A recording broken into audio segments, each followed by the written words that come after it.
I'm Debbie Georgatos. Welcome to my show, America, Can We Talk? Today, we're going to talk about the impeachment. No viewers, but 70% say yes.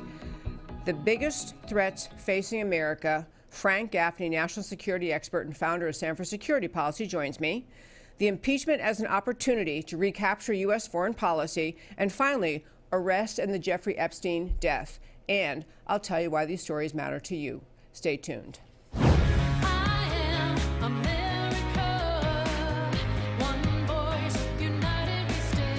Debbie Georgatos, host of America Can We Talk, is an author, attorney, and political analyst whose mission is to inspire the American political conversation about preserving liberty in the best country on earth.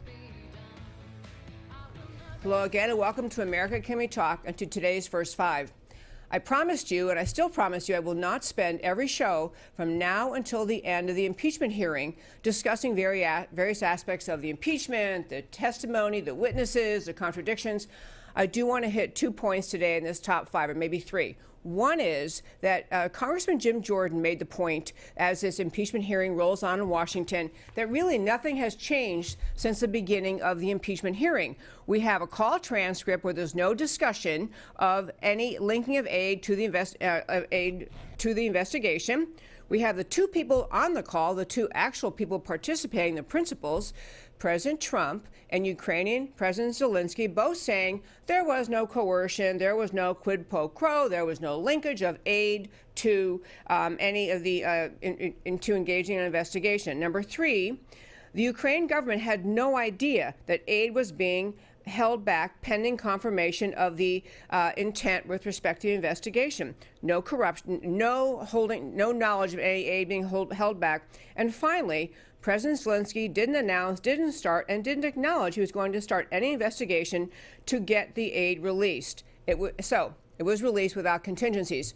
These are the facts that actually matter, even if you agree that the president should even be considered possibly to be impeached, even if he had tied aid to the Ukraine to insisting on Ukraine investigating the Biden-Burisma mess in 2016. So that's my first point today. Nothing has changed in all of this impeachment testimony.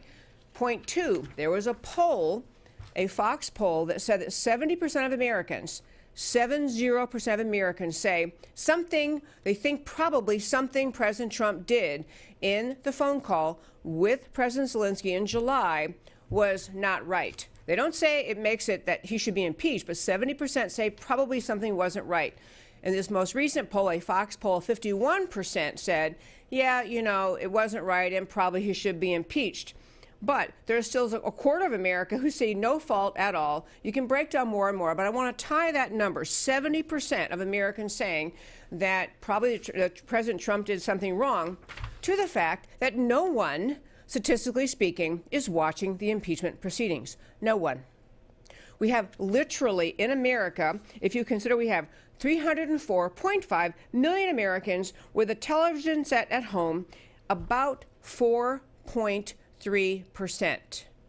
4.3% of Americans are actually watching. This is a sham. It is a show. The Democrats running this impeachment have absolutely no belief that there was anything wrong with the phone call between President Trump and President Zelensky in July. We've talked many times in the show. I'm not going to go through the litany again today, but we'll talk a little bit later about something good that come out of the impeachment proceeding.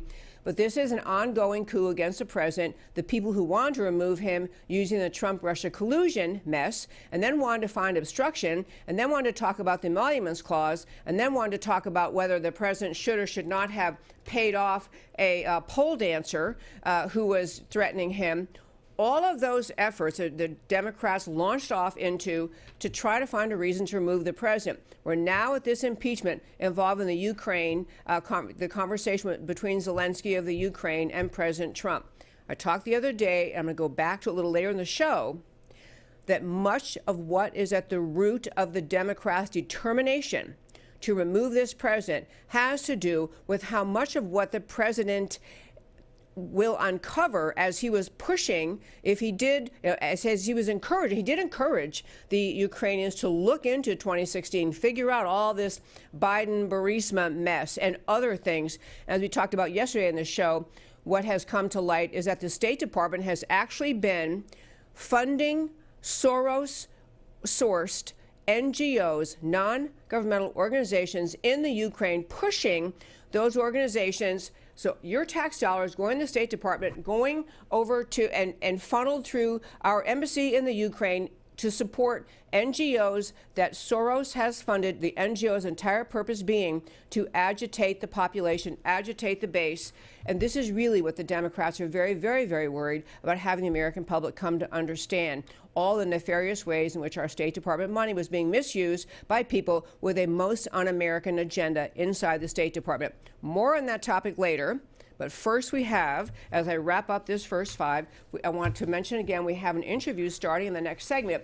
The interview is with Frank Gaffney, and I'm going to tell you about him before I bring him on, and then we can move forward with that interview. But Frank Gaffney is the founder of the Center for Security Policy. It's based in Washington, D.C. Prior to founding that organization, Frank Gaffney worked in the Reagan era. He worked in the Reagan era as assisting the President Reagan with national defense strategy, to use George Bush's word. We have, in April of 1987, Frank Gaffney was nominated by President Reagan to become the Assistant Secretary of Defense for International Security Policy, the senior position in the Defense Department with responsibility for policies involving U.S.-USSR relations, nuclear forces, arms control, missile defense policy, and U.S.-European defense ties. The reason I want to talk to Frank Gaffney today is this. America and much of the population and the mainstream media are thinking about and ruminating about the effort of the Democrats to remove the duly elected president of this country. They're focused on the impeachment.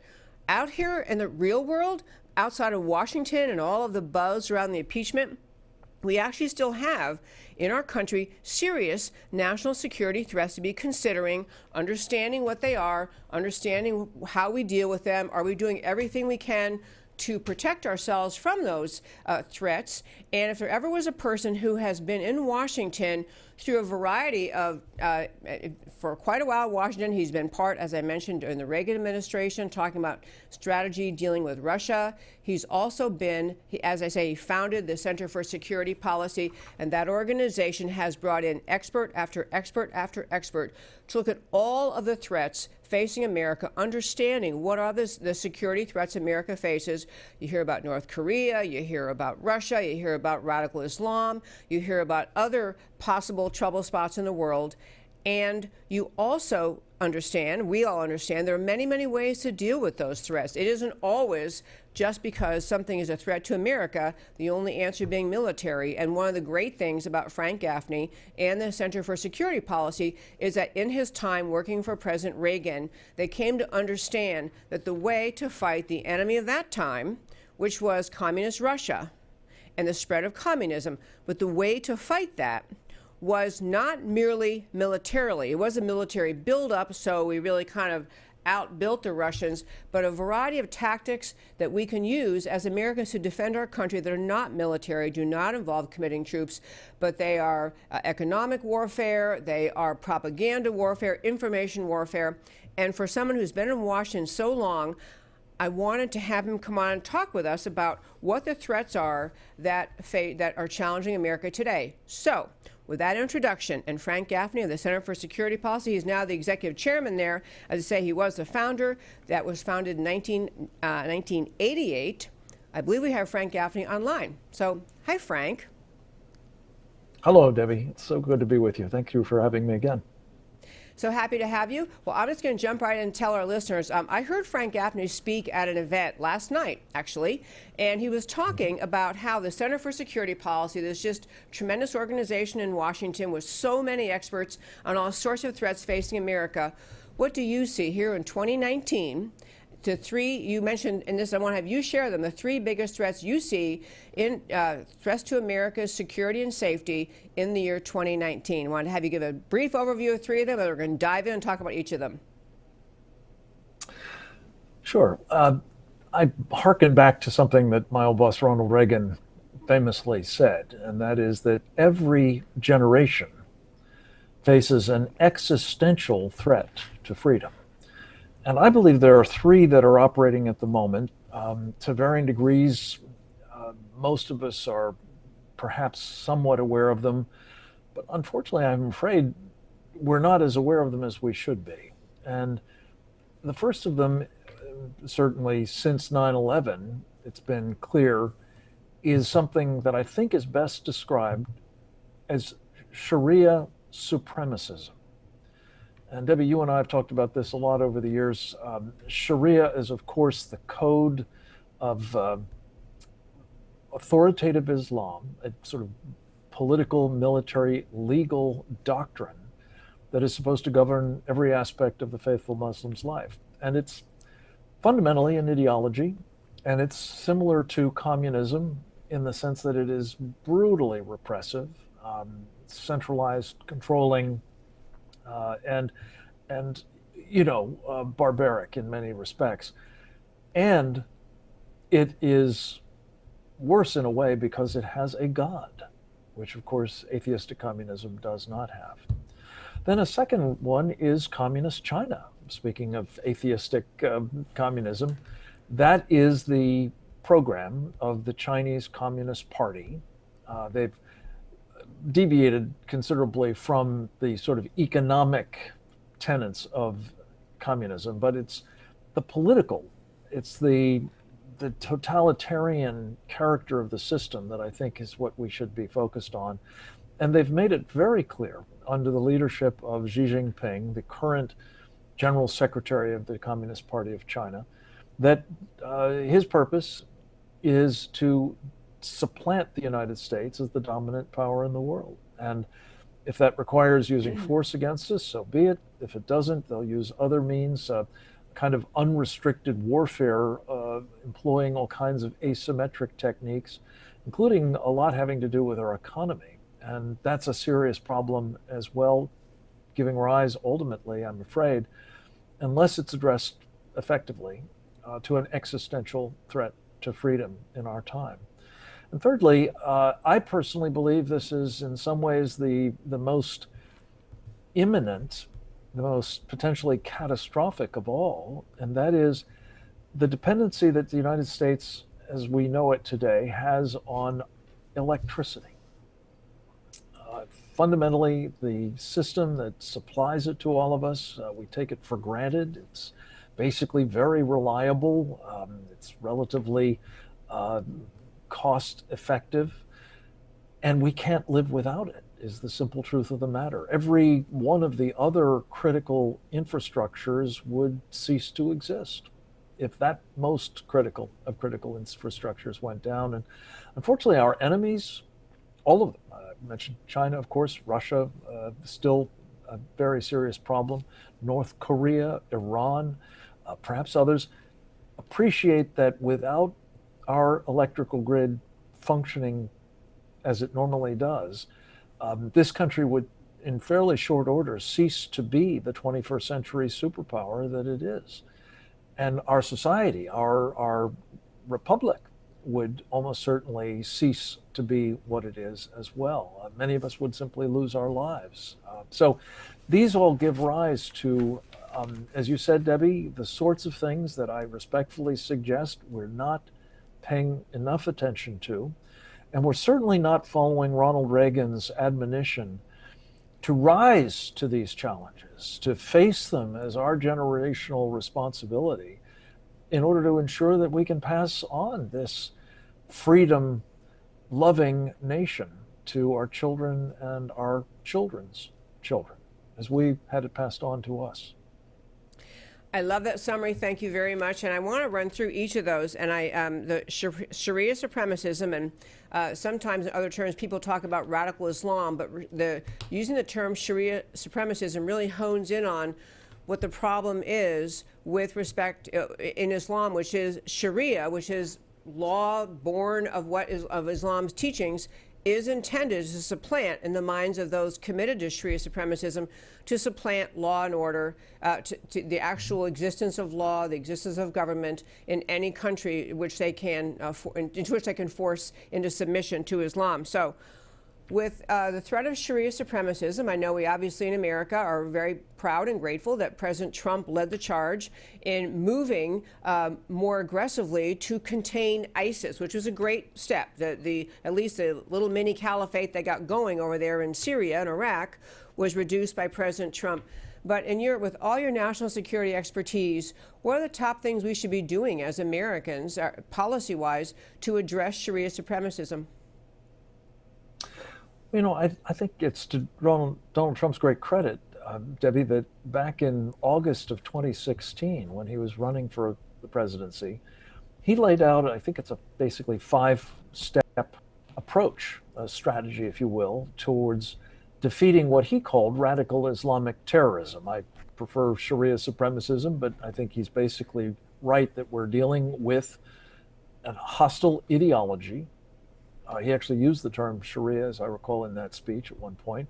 Yep. He talked about not only taking down the caliphate of ISIS, but also of dispensing with this horrible deal that was struck with Iran by Barack Obama, which has done so much to fuel its continuing aggression towards neighbors in the Middle East, notably Israel, and towards us.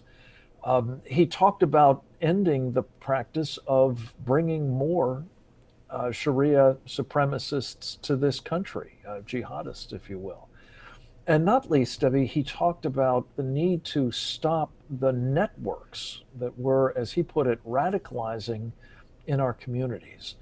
And by that, I think he was really speaking of the Muslim Brotherhood, a Sharia supremacist enterprise that has lots of different front groups, notably the Council on American Islamic Relations, better known by its acronym as CARE, but many others as well. And what they're trying to do through sort of stealthy jihadist means, what they call civilization jihad, to take us down from within. And so those sort of 5 steps, understanding the ideology, dealing with ISIS, dealing with Iran, stop importing more jihadists, and take out the Muslim Brotherhood, are all things that the president correctly said needed to be done. And he's basically delivered to varying degrees on 4 of the 5. The one that has yet to be really addressed and needs to be urgently is the Muslim Brotherhood and its efforts here to subvert us, or if you will, as they put it, destroy us from within by our own hands. To quote the words from the memorandum. Explanatory memorandum. Yeah. Well, that's actually written by one of their top operatives. Yeah, actually, you know, my listeners have heard about this before, but just in case we have new listeners, which we do, will you quickly tell us about that that you were just describing, the explanatory memorandum? Sure. Yeah, this is a fantastic story. Very quickly, Yeah. We only tumbled upon it because of a traffic stop on an artery near Washington called the Chesapeake Bay Bridge back in 2004. And it resulted in the FBI finding a man they'd been looking for who had been raising funds for Hamas in Chicago. And when they went to his home to do a search there, they discovered it was filled with 80 banker boxes worth of documents that turned out on inspection and in some cases translation to be the archives of the Muslim Brotherhood in North America. This is in a sleepy little, suburban bungalow in Annandale, Virginia. And those documents contained, among other things, this report from one of the top Muslim Brotherhood operatives back in 1991, a fellow by the name of Muhammad Akram, back to the mothership in Egypt, the headquarters of the Muslim Brotherhood, describing what they were doing, how they had been coming with their efforts.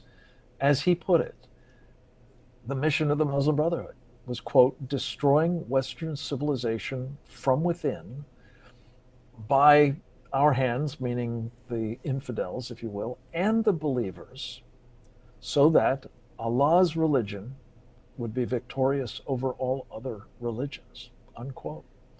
Now, that document was used to decisive effect in the largest terrorism financing trial in U.S. history, right down where you live, Debbie, in Dallas, Texas. Back in 2008, it helped put away 5 co-conspirators who also were raising money for Hamas.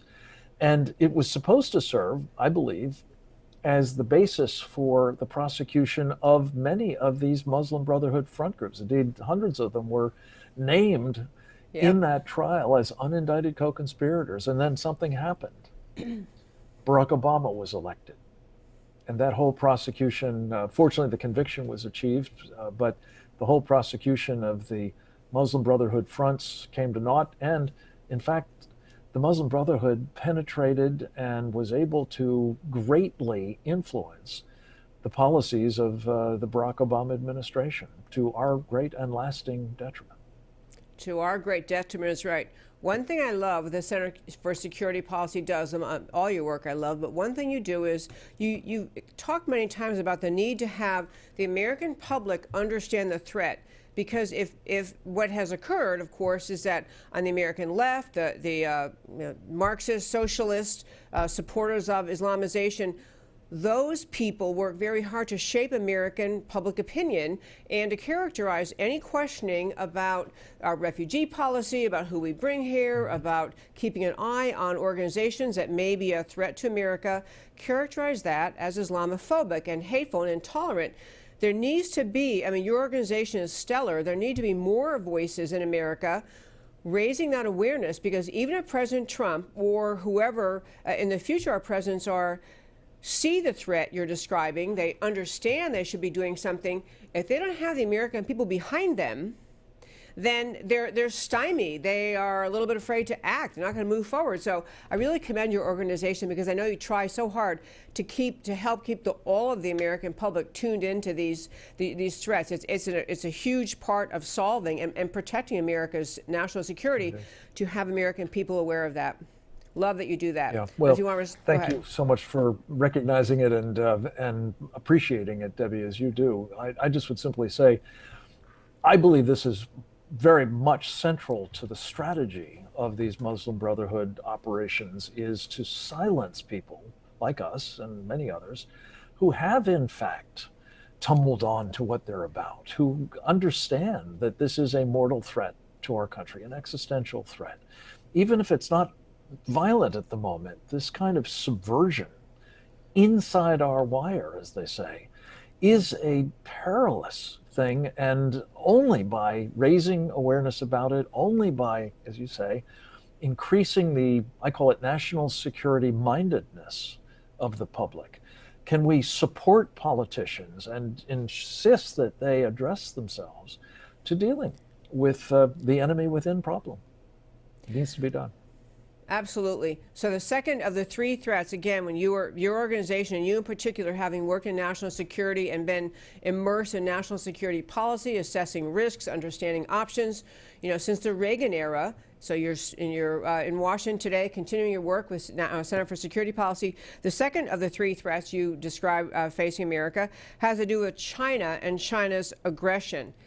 And I know you talked a little bit last night about, where I heard you speak about this idea that China is extremely committed, determined to be aggressive, to spread its power, to spread its spread its control. And so, within China, you feel sorry for many of the citizens living there. But what kinds of things that China's doing now actually pose a threat to America? Let me just make an important distinction at the outset, Debbie. There's China, and then there's the Chinese Communist Party. And the Chinese Communist Party runs the place. It is doing so increasingly. We're watching it play out in Hong Kong, for example, at the moment. And, with respect to many of the people of China, notably, but not exclusively, Muslim Uyghurs in Western China, Christians, Falun Gong, and ordinary Chinese, for that matter, are being brutally repressed by this regime that, over its history, has killed, by some estimates, as many as 100 million of its own of people. its own people. Yeah. Right. So the problem is, I have just a sort of rule of thumb: if a country is that horrible to its own people, it's likely not going to be terribly magnanimous towards ours. And that's being played out in real time as China's power, both economic and increasingly now military, is rising, and they are becoming much less concerned about concealing both the nature of that power and their ambitions concerning what to do with it than they had previously been.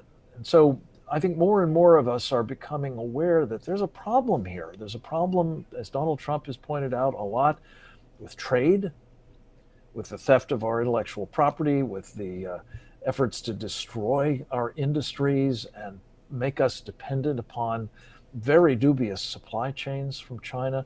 That's one set of very serious threats, I believe. For example, we talked about it last night, Debbie, the fact that China now supplies the world, not just us, but basically everybody else, with the vast majority of the medicines upon which we rely. Well, you might ask yourself, what could possibly go wrong with that? Well, one thing is maybe they adulterate what's in them, or maybe they simply stop supplying them. Both of those would be terribly, terribly horrific for our country and people. Then there's the other kinds of things that they've been doing. They have been putting into place devices and techniques for controlling vital international waters through about $1 trillion worth of trade passes every year in the South China Sea. They've built bastions to essentially control it and dictate who can use those waters and the airspace above them. These are the sorts of things that I think can profoundly affect our economy. They're doing the same in space at the moment, and we depend critically on space for both commercial and military security purposes. When you say space, you mean the impact on satellites? Sorry. I'm talking about the ability to operate in space and deny other people, including us, the ability to do the same. Some of it involves satellites, which are used as weapons. Some of it involves the idea of colonizing what they call the Earth-Moon system. That is to say, operating on the planet, on the moon itself, and projecting power from it and from other points in geosynchronous space. These are people who are deadly serious about controlling the world, and they realize that space is a vital domain from which to do just that. They're doing the same thing, by the way, in connection with the next generation of telecommunications technology, 5G it's called, fifth generation. And the trouble with this, Debbie, is if you control the systems whereby the world, if they have their way, the world will be communicating. You have the ability to access all of the data, proprietary, personal, commercial, military, what have it, that moves through those telecommunications nodes. And that means that they can be not only tapped, mined, exploited, manipulated, they can be weaponized. And, there's talk about an Internet of Things. I'm not sure most people know what that refers to, but basically it's the idea that with this kind of powerful telecommunications technology, everything that you have in your home or that, facilitates your life can be dependent upon that telecommunication system, and the data that flows through it can be exploited, as I say. If it is weaponized, let's just say, your automobile is controlled by a 5G system and somebody decides they want to kill you. Well, running that car into some sort of pole or barrier or off a cliff is child's play. So these are the sorts of things that, again, we're not probably, most of us, actively thinking about, but I would commend to your listeners a terrific new book by Newt Gingrich, the former Speaker of the House, called Trump versus China. And it's about, dealing with what he calls the greatest threat to our country. And I think China certainly is. After I heard you mention that last night, I am going to get that book, read and memorize. I can't wait. I can't wait to get that one. One last thing on China, and then I want to turn to the last threat you mentioned, which is about the electric grid, which is the biggest one of all. But in this kind of broad coverage of what threats America faces, we've talked about Sharia supremacism, we're on China and China's aggression. What is the Belt Road Initiative? Can you describe that for our listeners? Sure. The Belt and Road Initiative is a term that Xi Jinping coined to describe his colonial empire building operation. And if you look at a map of the world, an awful lot of it has now begun to tie into this sort of complex of infrastructures, things like airfields, ports. Well, might have had a little freeze up there.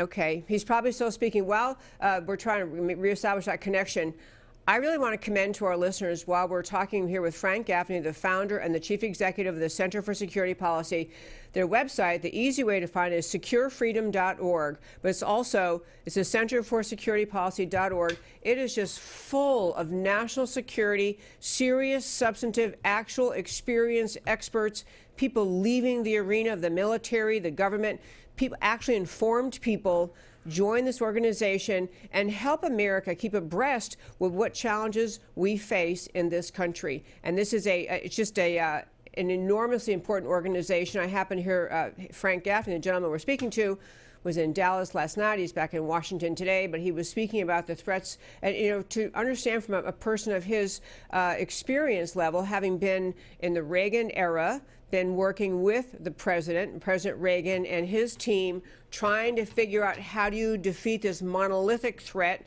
of communist Russia. And I believe we now have Frank Gaffney back. Is that right?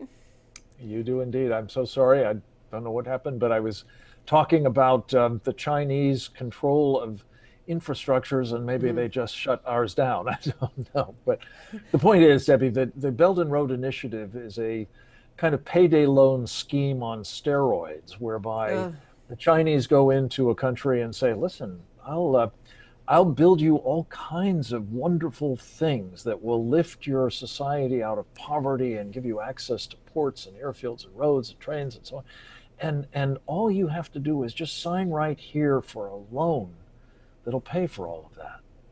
Well, the only problem is that the loans are, well, payday loans. They're the trap, it's called, whereby you never actually can pay off the loan. You get into default, and then the Chinese own all of that infrastructure, and they can then begin using it for their purposes, not the purposes of the country in question, which often increasingly include military power projection. So it's a true colonial operation, and a lot of the world is falling prey to it, particularly, as I say, on the digital side, but also to a considerable degree these physical infrastructures as well. Like ports, and I believe I was reading recently where China's now taken possession of a port in Kenya because Kenyans couldn't pay back. Is that right? Do you know of that? Well, it's hard to keep track of all of the places where this is beginning to come a cropper. And the question is, does that slow down China's success in dominating country after country after country? Certainly, there's plenty of reason for countries that are thinking about this to decide to give it a miss. But I think Kenya is one of those that has fallen prey to the payday loan, the debt trap, if you will. And there are certainly others, and there will be more in the not too distant future. And for us, because many of these countries or many of these airfields or many of these ports are in proximity to strategic choke points around the world, they have an ability to use them to decisively constrict our operations, commercial and national security. And the prime example of this, Debbie, as you know, I'm sure, is actually years before Xi Jinping came along, the Chinese managed to take over commercial port facilities at both ends of the Panama Canal. what could go What wrong? that has meant is they can dictate who can use that canal. Almost certainly, under circumstances of their choosing, it won't be American warships, which we may need to move from the Atlantic to the Pacific to deal with the sorts of threats China is now presenting of a more traditional military kind as well. We could probably talk hours on just your first point of Sharia supremacism, hours on China. And the third one I also want to hit, I know you said that you believe it to be the most threatening or most significant, and that is the threat to America's unprotected electric grid, or you spoke of it in terms of our reliance on electricity. So very quickly, I want to just say, I think many Americans hear the idea that the America's electric grid is not secure, that is vulnerable to attack from enemies, vulnerable even to attack from an episode with the sun. I forgot the name of the thing the sun can do. But if people get to this mindset, they, well, you know what? On planet Earth, people survive for centuries, millennia actually, without electricity. So we all have to camp and cook over fires. How could this possibly be so deadly? So could you just say in a summary way, what is so different about now versus most of human history? Why would the loss of the electric grid be so catastrophic to America? Yeah. It's a great question, Debbie, and I guess I would just invite your listeners to think about what their lives would be like without electricity. All of the things that they take for granted, as I said, that they depend on. In some cases, I mean, people's, hearts won't tick, for example, without certain medications or interventions that require electricity, refrigeration, what have you, and any number of other medical conditions, of course. But you're, getting access to your bank account ain't going to happen. Transportation becomes a problem. Even if your car will work, and it might not, depending on what kind of attack it is, you may not have fuel for very long. It just goes on and on. But the point is, I guess, to the specific question you've just raised, people certainly survived without electricity before its advent, let alone before it became as important to our lives as it is now. There just weren't as many of them as there are at the moment. And this is what prompted a blue ribbon commission of the Congress, chaired by Dr. William Graham, to conclude in Dr. Graham's words that if the power went out and stayed out in America over large areas of it for a year, 9 out of 10 of us would be dead. And that's simply because this country's population would return to the levels that we used to have when it was a pre-industrial society, when we would subsist off the land we tilled ourselves. Only it probably would be a smaller percentage of the people, because it would take a generation or two almost certainly to learn again how to subsist off the land, how to grow your own food, how to store the food, how to till the land with maybe a horse if you had one. I mean, these are the sorts of things that it's almost impossible to wrap your head around. And yet we have to, especially if we're not going to do anything about making the grid more resilient. And that, I have to say, Donald Trump, to his great credit, in March of this year, issued an executive order saying we are going to make the electric grid resilient. And I've just come out of a meeting in which we've been talking about the very, very concerted effort that is being made by many people inside his government, his own administration. I mean, there's a lot of talk, I know you do it every day, talking about the deep state. This is a place where the deep state is very, very active and very, very effective in stymieing the sorts of resiliency enhancing measures that we so desperately need with respect to our grid. And as long as that's the case, we're going to continue to be vulnerable to devastating attack. And that's what makes me think this is the most immediate of the existential threats. I think that the Sharia one is a serious one and growing. I think that China one is going to be with us for a very long time in all likelihood, unless we find a way to really turn it around. But this could, this grid down situation, for heaven's sakes, parts of California have a grid down situation right now and have in some places for some weeks. This could be upon us at any time. And I'm glad you mentioned this problem of, even if none of the enemies who have very closely studied our vulnerability to suspension of our electrical production and distribution, all of whom have taken steps to actually equip themselves to induce that condition. Even if none of that happens, we still have the problem that Mother Nature is overdue for a terrible geomagnetic disturbance, as it's called, an intense solar storm. And if that happens, it would have much the same effect in terms of bringing down, we believe, probably not just our grid, but an awful lot of other people's besides. Yeah. You know, Frank, this is, as I said, I know we talked about this topic before, we probably will again, but the electromagnetic, the electric grid and the danger of electromagnetic pulse or any other reason which our grid goes down, it's the most troubling because it's completely in our control to fix, completely within our power, our capacity. And I think people actually, when you say that there are deep staters who are just undermining the effort to get it done, it makes people think either they're really nefarious, which they are, or they think this couldn't be that big a problem, because why would anyone who, you know, has to live in America fight this effort? So I know we're over time. I think I told you 20 minutes. I think we're getting close to 30. So I need to let you go and do your thing, but in Washington. But tell me quickly, how much would it cost to fix, and what is the reason those who are against it, why would they not want it fixed? Yeah. Great questions, Debbie, and I'm happy to take the time that you have available at any time. As I mentioned, I just came out of a meeting, and I'm talking with people who are trying to do something about this problem. And one of them shared with me a powerful anecdote about some of the other people who are now pulling in behind an effort, actually to help make San Antonio the first resilient city in the country. And this person who was offering to help said that they're his children too who would be affected. How anybody in this country doesn't recognize that it would be their children too, their loved ones of every other generation for that matter.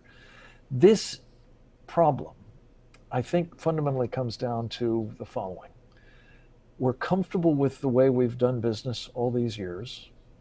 The challenge of making electricity available affordably to large numbers of people has been solved in this country. And as long as there's no particular threat to it, don't fool around with changing it, because you might break it. Well, there is a particular threat to it, a multitude of particular threats to it, but I think people have tended to say, well, but that's probably not as serious as some people are making it out to be, and therefore we can just leave things the way they are, and we'll get through the next quarter of our earnings, and maybe it'll be somebody else's problem if it actually materializes. It's grossly irresponsible. It's reckless, actually, because it's endangering hundreds of millions of Americans. And God bless Donald Trump for saying he wants to fix this problem, and it behooves all of us, Debbie. And this is one of the reasons why we're focused on it so closely at the Center for Security Policy and have been for so many years, and why I appreciate so much what you're doing with your radio broadcasts and what others are doing as well, to just make sure that our countrymen and women understand that this existential threat to freedom especially is, as you say, within our power to fix. The others I think we can do a lot about too, and are working on some very specific and constructive solutions for doing it. But this one most especially, we cannot indulge in this idea that it's just not a problem, or it's just inconvenient and we won't do anything about it on our watch. We'll hope somebody else does it on theirs. Frank Gaffney, I cannot thank you enough for joining me today by phone. Appreciate that so much. People who want to, I encourage our listeners, while when our call broke off, I encourage them to go to your website. But again, go to securefreedom.org. I also go to centerforsecuritypolicy.org, but securefreedom.org is easier. Just full of new information every single day. Lots of data, depth, detail by actual experts talking about all the challenges facing America. So Frank Gaffney, thanks for joining us. Pleasure is mine, ever. Thanks, Debbie. Thanks so much, sir. Okay, well, I'm so glad, folks, we had the chance to do that interview. I do have two other topics. I'm going to hit them at lightning speed. Short summary, I'll come back to them later in the week. My next topic I want to mention is just this idea that we need to look at this impeachment. We've been at it from 25 angles on the show. We could look at this impeachment as an opportunity to refresh, to renew, to recapture control of our foreign policy in this country. Where we are right now, what many people are now realizing is that we are watching the Democrats in Washington go after President Trump, try to remove him from office, in significant part because they do not wish to have the public becoming aware of all that was going on inside the Ukraine in 2016 with the then ambassador under President Obama, Yovanovitch, with our own State Department using your tax dollars going over through the State Department, your money going over to the Ukraine and funding organizations that George Soros created the spider web going out from George Soros's organizations that are literally determined, intending to create disruption, to create unrest and foment unrest and protest with the mission of bringing down that country and putting in place, so resulting the unrest, resulting in the removal of the government, the overthrow of the government, putting in a government they like better. This is a conscious, ongoing plan by George Soros, who just deplores the concept of human liberty, deplores all the concepts on which America was based, and you have people in our State Department happily aiding and abetting that Soros effort. In particular, why I say maybe the impeachment can be used in a positive way if the House actually votes for impeachment, which I gotta tell you, Pelosi's getting nervous because the polling is not looking good in swing states. Heartland America is telling her, stop hassling the president. Wait it out. You have an election coming up, in a year basically, and if people are unhappy, they'll take him out. And if they want him to be president, who do you think you are removing him? So Pelosi realizes she faces that threat. But back to my point about the positive value of the impeachment. If we do get the impeachment vote by the House and it goes over to the Senate, we need to have our Senate do a full hearing about every single aspect of the Ukrainian-American relations going back at least to 2016, probably 2015, all the involvement of the FBI, Hillary Clinton, the Democrat National Committee, the State Department, helping the Ukrainian government interfere in America's elections on behalf of Hillary, to help Hillary and defeat Trump. This is what the Democrats want to avoid. They want the impeachment, and they don't want you Americans understanding what really happened. But on foreign policy, we'll have to do this another day, but on foreign policy, part of what's happened over decades and decades is the State Department has grown in power, is viewed as a bureaucracy full of extremely wise individuals who are just, filled with knowledge of the detailed history of countries and the diplomacy and the people and the tactics. And so they tout themselves as experts, and they become kind of the government itself. They function as the foreign policy arm of the government, and almost separate from, unique from, unattached to the presidency, and under President Trump actually working against the presidency. So the notion of foreign policy is a constitutional right, obligation, and responsibility of the president, and the president sets foreign policy, and the State Department executes it, and the people inside the State Department who lost track of who's in charge, lost track of who's actually supposed to be setting policy, whose policy they must follow, bringing that State Department back, and more broadly speaking, bringing the bureaucracy in Washington back under the constitutional structure of our country, would be at least a healthy outcome of this impeachment. One last topic for today, very quickly. I have not gone on and on and on about Jeffrey Epstein, but many of us have seen all of these memes. Everyone's trying to come up with clever memes to where you think you're reading something about sports or something about a fall recipe or something else, then they manage to stick in Jeffrey Epstein didn't kill himself. And so it's become kind of a competition, how many people get lured in to read that yet again. But two developments actually happened very noteworthy in the Jeffrey Epstein case. As you likely know, Jeffrey Epstein found dead in his jail cell August 10th of this year. The medical examiner ruled it was a suicide, that he had killed himself. So they had the medical examiner making that rule, the city medical examiner ruling that it was a suicide. And then you had a forensic pathologist hired by Epstein's brother, Mark Epstein, who said his autopsy showed that the injuries to Jeffrey Epstein were more consistent with homicidal strangulation. Two developments. One, two guards inside the jail were arrested. They're to be, I believe, arraigned today. They were arrested for falsely filling out forms. They were on duty that night, and they were required to check in on Jeffrey Epstein every half an hour, and they didn't do it. And they falsified their forms, just checking off, yeah, we checked on him, he's fine, and they hadn't checked on him.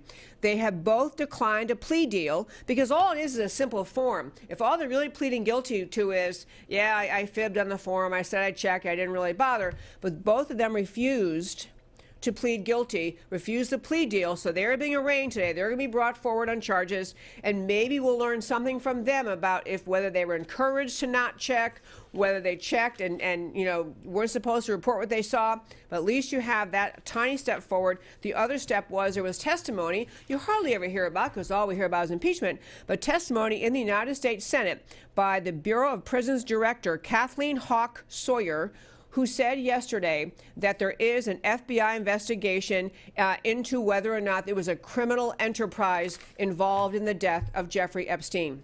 That, my friends, is huge. And now I'm going to turn and tell you why the stories we talked about today matter to you. To start with the impeachment, no one is watching the impeachment. 4% of America is watching.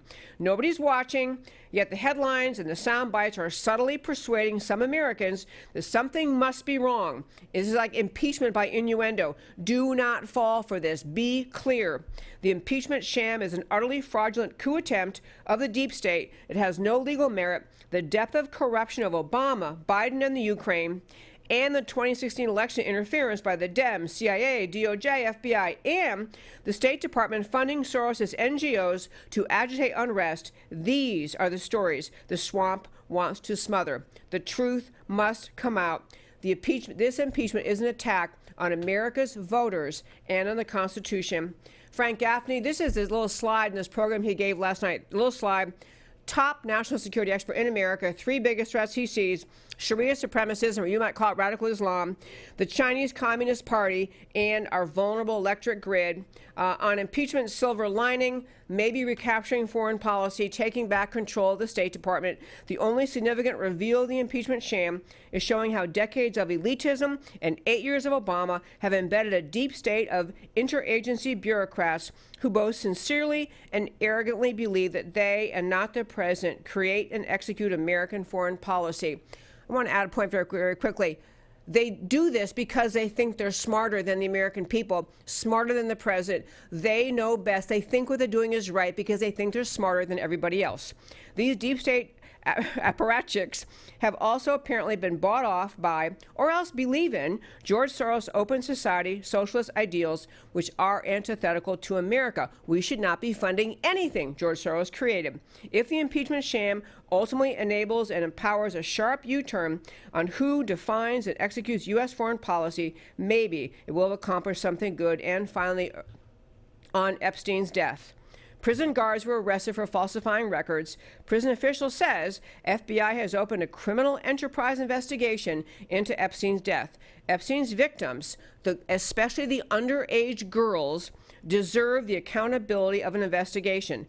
Epstein's clientele, no matter who and how powerful, and the American people deserve a demonstration that the rule of law applies to everyone. The Epstein investigation and the Barr-Durham investigation are monumental to the future of America to prove that America is still governed by the rule of law, not the rule of men. And that, my friends, is America Can We Talk for today. Thank you so much for listening. Email me at americacanwetalk@gmail.com. Please like this Facebook page, follow me on Twitter, subscribe on YouTube, comment. I love talking with you. I love talking every day about preserving America, the most extraordinary experiment in human liberty ever to bless this earth. Speak up for America, because America matters. I'll talk to you next time.